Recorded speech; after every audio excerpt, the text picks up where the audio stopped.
Hello everyone, welcome back to my channel. Please subscribe my channel.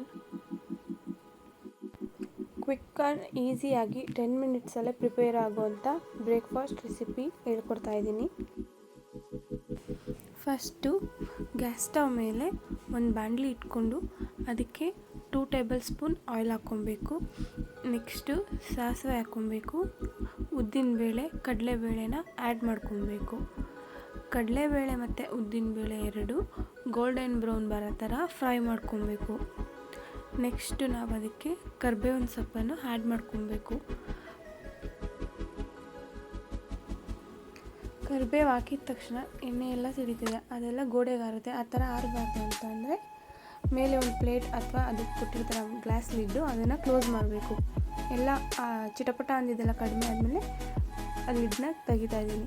Next ನಾನಿಲ್ಲಿ ಈರುಳ್ಳಿ add ಮಾಡ್ಕೊತಾ ಇದ್ದೀನಿ. ಈರುಳ್ಳಿನ ಗೋಲ್ಡನ್ ಬ್ರೌನ್ ಬರೋ ಥರ ಫ್ರೈ ಮಾಡ್ಕೊಬೇಕು.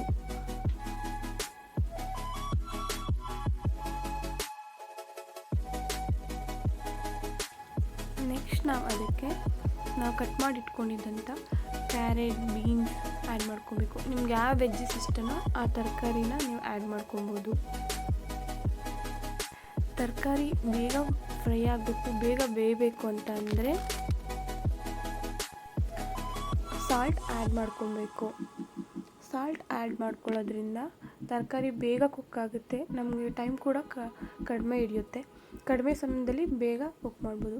ನಾನಲ್ಲಿ ಚಿಲ್ಲಿ ಆ್ಯಡ್ ಮಾಡ್ಕೊಳ್ಳೋದು ಮರ್ತಿದ್ದೆ, ಇವಾಗ ಆ್ಯಡ್ ಮಾಡ್ಕೊತಾ ಇದ್ದೀನಿ. ಮಧ್ಯ ಮಧ್ಯ ಕೈ ಆಡಿಸ್ತಾ ಇದ್ದರೆ ತಳ ಹಿಡಿಯೋದಿಲ್ಲ ತರಕಾರಿ. ಉಪ್ಪನ್ನು ನಾವು ಪಿಂಗಾಣಿ ಜಾರಲ್ಲಿ ಸ್ಟೋರ್ ಮಾಡ್ಕೋಬೇಕು. ಯಾಕಂದರೆ ನಾವು ಪ್ಲಾಸ್ಟಿಕ್ ಅಥವಾ ಸ್ಟೀಲ್ ಇಂಡಾಲಿಯಂ ಬಾಕ್ಸ್ಗಳಲ್ಲಿ ಹಾಕ್ಕೊಂಡ್ರೆ ಅದು ತೂತು ಬೀಳುತ್ತೆ. ಯಾಕಂದರೆ ಉಪ್ಪು ಅದನ್ನು ತಿನ್ನುತ್ತೆ, ಅದರ ಪಾರ್ಟಿಕಲ್ಸ್ ಎಲ್ಲ ಉಪ್ಪಲ್ಲಿ ಸೇರಿಕೊಂಡಿರುತ್ತೆ. ನಾವು ತಿಂದಾಗ ನಮಗೂ ಹೆಲ್ತ್ ಅಪ್ಸೆಟ್ ಆಗುತ್ತೆ. ನಾನು ಇಲ್ಲಿ ಅನಿಲ್ ಶಾವಿಗೆ ಯೂಸ್ ಮಾಡ್ತಾಯಿದ್ದೀನಿ. ಅನಿಲ್ ಶಾವಿಗೆ ಯೂಸ್ ಮಾಡೋದ್ರಿಂದ ನಮ್ಮ ಟೈಮ್ ಕೂಡ ಸೇವ್ ಆಗುತ್ತೆ. ಯಾಕಂದರೆ ಅದನ್ನ ಫ್ರೈ ಮಾಡೋ ಅವಶ್ಯಕತೆ ಇಲ್ಲ. ಹಾಗೆ ಅದು ನಾನ್ ಸ್ಟಿಕ್ಕಿ ಕೂಡ, ಒಂದಕ್ಕೊಂದು ಅಂಟ್ಕೊಳ್ಳಲ್ಲ, ಚೆನ್ನಾಗಿ ಕುಕ್ ಆಗುತ್ತೆ. ಟೊಮೆಟೊ ಆಪ್ಷನಲ್, ನನಗೆ ಇಷ್ಟ. ಒಬ್ಬೊಬ್ರು ಹಾಕೋದಿಲ್ಲ, ನಂಗೆ ಟೊಮೆಟೊ ಇದ್ದರೆ ಚೆನ್ನಾಗಿರುತ್ತೆ ಫ್ಲೇವರ್ಫುಲ್ಲಾಗಿ. ನಮ್ಮ ಮನೇಲೆಲ್ಲ ಇಷ್ಟಪಟ್ಟು ತಿಂತಾರೆ. ಒಬ್ಬೊಬ್ಬರು ಟೊಮೆಟೊನ ಆ್ಯಡ್ ಮಾಡೋಲ್ಲ ಶಾವಿಗೆ ಬದಲಿಗೆ, ನಿಮ್ಮ ಇಷ್ಟ. ಹಾಕ್ಕೊಳ್ಳೋದಾದರೆ ಹಾಕ್ಕೊಬೋದು, ಇಲ್ಲಾಂದರೆ ಸ್ಕಿಪ್ ಮಾಡ್ಬೋದು. ಸ್ವಲ್ಪ ಫ್ರೈ ಮಾಡಿಕೊಂಡು ಈಗ ನಾನು ಲಿಡ್ ಕ್ಲೋಸ್ ಮಾಡ್ತಾಯಿದ್ದೀನಿ. 5 ಮಿನಿಟ್ಸ್ ಹಾಗೆ ಬಿಡ್ತೀನಿ. ಲಿಡ್ ಕ್ಲೋಸ್ ಮಾಡೋದ್ರಿಂದ ನಾವು ಕುಕ್ಕಿಂಗ್ ಬೇಗ ಆಗುತ್ತೆ ಮತ್ತು ತರಕಾರಿ ಬೇಗ ಸಾಫ್ಟ್ ಆಗುತ್ತೆ.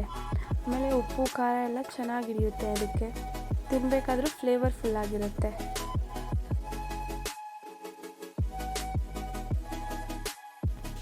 ಈಗ ಲಿಡ್ ಓಪನ್ ಮಾಡ್ಕೊಂಡು ನೋಡೋಣ. ತರಕಾರಿ ಆಲ್ಮೋಸ್ಟ್ 90% ಕುಕ್ ಆಗಿದೆ. ನಾನು ಇದೆಲ್ಲ ಫ್ರೈ ಮಾಡ್ಕೊತ ಪಕ್ಕದಲ್ಲೇ ಒಂದು ಪಾತ್ರೆಯಲ್ಲಿ ನೀರು ಕಾಯೋದಕ್ಕೆ ಇಟ್ಟಿದ್ದೆ. ಬಿಸಿನೀರು ಹಾಕ್ಕೊಂಡ್ರೆ ಬೇಗ ಅಡುಗೆ ಆಗುತ್ತೆ ಅಂತ. ಪಕ್ಕದಲ್ಲೇ ಬಿಸಿನೀರು ಕಾಯಿಸ್ಕೊಂಡು ಇಟ್ಕೊಂಡ್ರೆ ಅಡುಗೆ ಮಾಡಬೇಕಾದ್ರೆ ನಮ್ಗೆ ಈಸಿ ಆಗುತ್ತೆ, ಬೇಗ ಅಡುಗೆ ಆಗುತ್ತೆ. ಲಿಡ್ ಕ್ಲೋಸ್ ಮಾಡಿ ಸ್ವಲ್ಪ ಹೊತ್ತು ಬೇಯಿಸ್ಕೊಂಡ್ಮೇಲೆ ಅದಕ್ಕೆ ನಾವು ಕೊತ್ತಂಬರಿ ಸೊಪ್ಪನ್ನು ಆ್ಯಡ್ ಮಾಡ್ಕೊಬೇಕು. ಕೊತ್ತಂಬರಿ ಆ್ಯಡ್ ಮಾಡಿದ್ಮೇಲೆ ನಾವು ಮಿಕ್ಸ್ ಮಾಡ್ಕೊಬೇಕು. ನೆಕ್ಸ್ಟ್ ಇಲ್ಲಿ ನಾನು ತರಕಾರಿ ಬೆಂದಿದೆಯಾ ಇಲ್ವಾ ಅಂತ ಸ್ವಲ್ಪ ಎತ್ಕೊಂಡು ಮುಟ್ಟಿ ನೋಡ್ತಾ ಇದ್ದೀನಿ. ಸಾಫ್ಟ್ ಆಗಿದೆಯಾ, ಇನ್ನೂ ಸ್ವಲ್ಪ ಬೇಯಬೇಕಾ ಹೇಗೆ ಅಂತ ಚೆಕ್ ಮಾಡ್ಕೊತಿದ್ದೀನಿ. ಆಮೇಲೆ ಮತ್ತೆ ಒಂದು ಸ್ವಲ್ಪ ಹೊತ್ತು 1 ನಿಮಿಷ ಮುಚ್ಚಿಟ್ಟಿದೆ.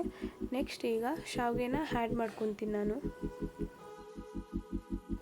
ಅನಿಲ್ ಶಾವಿಗೆ ಸ್ವಲ್ಪ ಉದ್ದ ಆಗಿರುತ್ತೆ, ಸ್ಟಿಕ್ಕಿಯಾಗಿ ಚೆನ್ನಾಗಿರುತ್ತೆ. ಮಕ್ಕಳು ಕೂಡ ಇಷ್ಟಪಟ್ಟು ತಿಂತಾರೆ ಇದನ್ನು.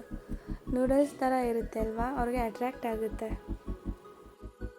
ನಮಗೂ ತಿನ್ನೋದಕ್ಕೆ ಚೆನ್ನಾಗಿರುತ್ತೆ. ನೂಡಲ್ಸ್ ಥರ ಇರುತ್ತಲ್ವಾ, ತಿನ್ನೋದಕ್ಕೆ ನಮಗೂ ಯಮ್ಮಿ ಆಗಿರುತ್ತೆ.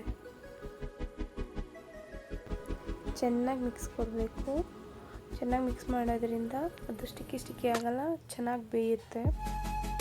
ಸ್ವಲ್ಪ ಚೆನ್ನಾಗಿ ಮಿಕ್ಸ್ ಕೊಟ್ಟಮೇಲೆ ನಾವು ಲಿಡ್ನ ಕ್ಲೋಸ್ ಮಾಡಿ ಒಂದು 5 ಮಿನಿಟ್ಸ್ ಬಿಡಬೇಕು.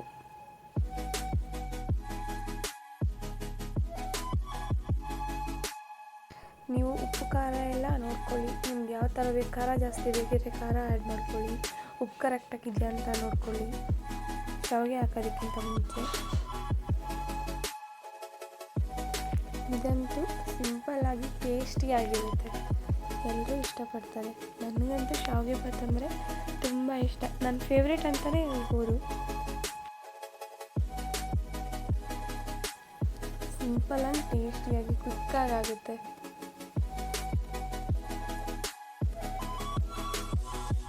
ಆಗಾಗ ಮಿಕ್ಸ್ ಕೊಡ್ತಾ ಇರಬೇಕು, ಇಲ್ಲಾಂದರೆ ಕೆಳಗಡೆ ತಳ ಹಿಡಿಬೋದು. ಆವಾಗವಾಗ ಮಿಕ್ಸ್ ಕೊಡಬೇಕು. ಒಂದು ಸ್ವಲ್ಪ ಹೊತ್ತಾದಮೇಲೆ ನೀರು ಇನ್ನೇನು ಡ್ರೈ ಆಗುತ್ತೆ ಅಂತ ಗೊತ್ತಾಗುತ್ತಲ್ವ, ಲಿಡ್ ಕ್ಲೋಸ್ ಮಾಡಿಬಿಟ್ರೆ ಫುಲ್ಲು ನೀರೆಲ್ಲ ಹೀರ್ಕೊಂಡಿರುತ್ತೆ.